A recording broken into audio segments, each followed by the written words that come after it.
Brittany Griner, you know, she's coming into, or she came into the WNBA. She was drafted this year.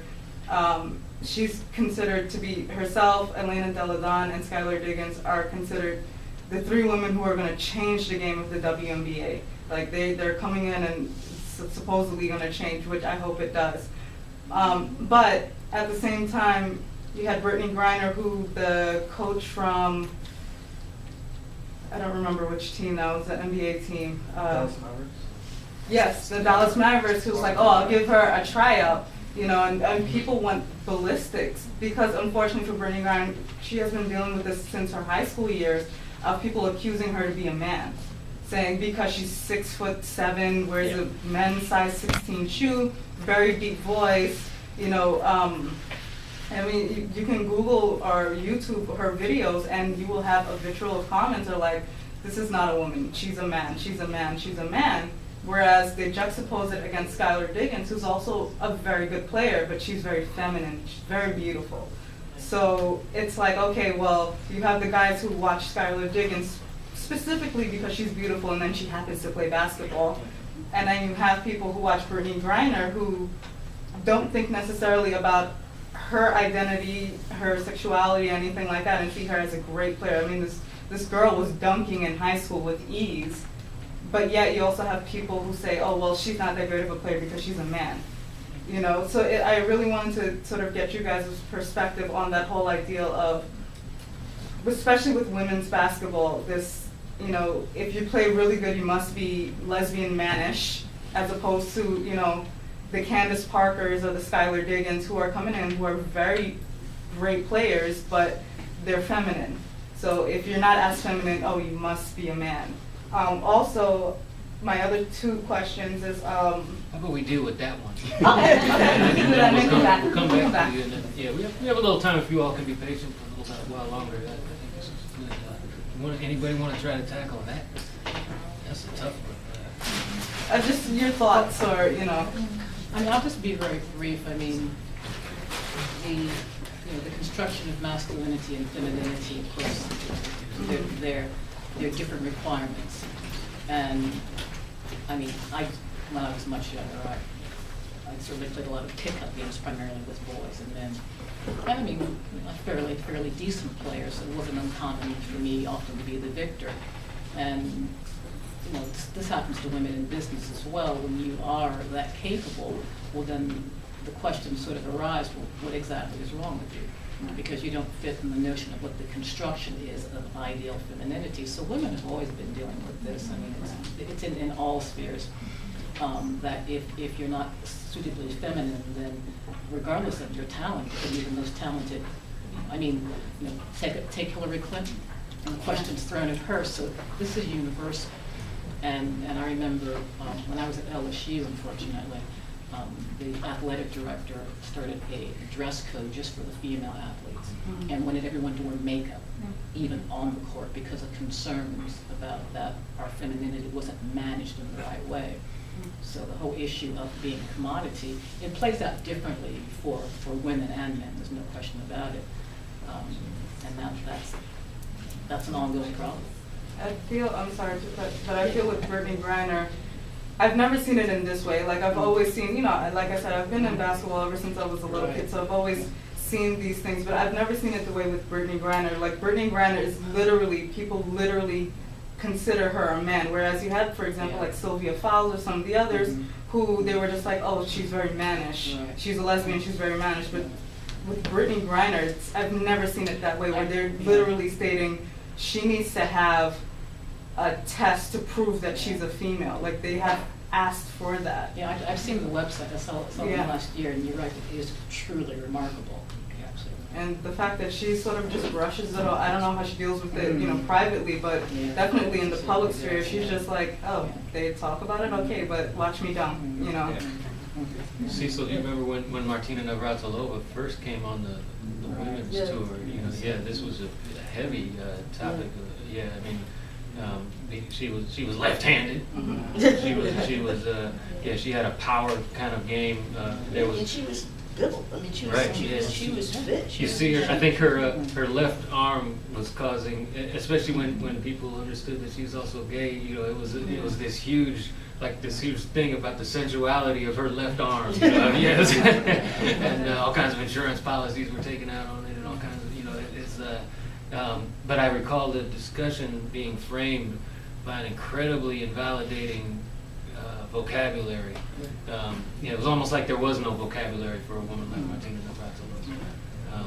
Yeah, I remember that very. Well, it brings it back again to like not owning our bodies, and women haven't owned, you know, our bodies. I mean, society has tried to take ownership of our bodies forever, and you know, it's like with Martina, with Brittany, who was the runner?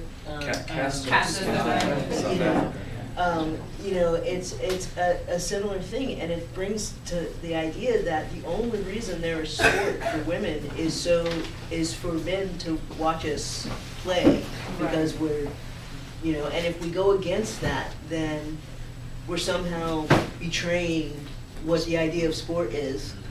For women, we're not supposed to be good enough to play. We're not supposed to be able to dunk. We're not supposed to be able to do these things. But you know, it's like it's evolution. Like I went to a Liberty game last year, and I was watching. I was like, I couldn't play in this league. Like not, you know. And my friend who was with me turned to me and goes, "That's because you're old." And I was like, oh. No, but like if I weren't, you know, like if I were like at that point at my height. I mean, I was a small guard when I played. You know, I mean, at my brazenest, I listed my height as 5'7", but I'm like 5'5.5". You know, I've on a good day.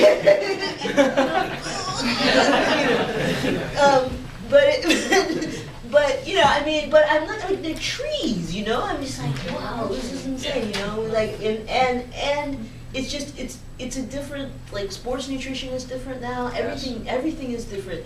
It's like we learn. I mean, I benefit from that as a cyclist. You know, I've learned how to eat and what supplements to take to maximize my performance and my ability.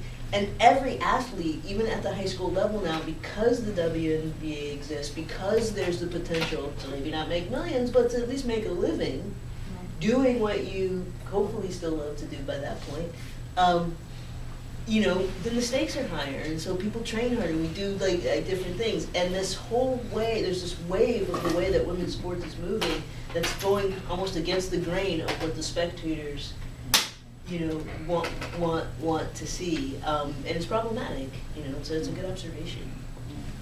Keisha, we'll come back to you if we have a yeah, moment, no, just to that's fine, allow that's a few fine. other people Yeah, to kick in that's here. fine. Please. Okay, so thank you. This is so interesting. I'm actually, the only sport that I've ever kind of followed in my life is hockey, because I am Canadian and because my immigrant mama loved Grant Fuhr.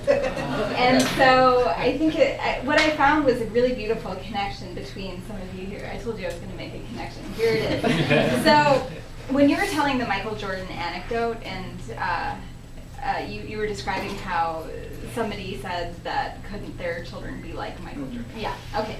I was just thinking about this idea of the model minority and how it's playing out in sports. And it's actually very connected to what you were describing with the black hockey players in Canada, and then what you were just discussing in response to your wonderful question about gender and the way femininity is constructed in basketball and beyond. But I'm just curious as to what your thoughts are on this very one-dimensional representation of minorities in sports, and then also this very, you know, very monolithic idea of what counts as a woman, you know, or what is an ideal beautiful woman. Because when you think about masculine, when I think particularly about female masculinity, there is a huge market for that, and there, you know, that is beautiful and that is attractive, and if you don't think so, that's your problem. You know, and so I think I would love for you to comment on some of those ideas. Satish, have you ever written about women's sports? I have, and I find that it runs into a lot of what you hear here. Most of the guys that I write with will just treat it and pass it off as a joke. And they'll say things like, you know, oh, they're not playing for real, they're playing and we're just going to make fun of them. And that's usually what I run into, and to the point of where covering baseball for the most part, there is literally no mention of women for the most part. I rarely will ever come across where they say a women pitcher or something. I grew up watching a lot of girls softball because they used to play in the minor leagues, like little leagues, and I saw these women who play as well as I could. There was no difference. I mean, same age as me, they played just as well as I did, no different. And yet now, professional level, nobody gives them a mention ever. And a lot of it, I think, is what you were asking about the model minority.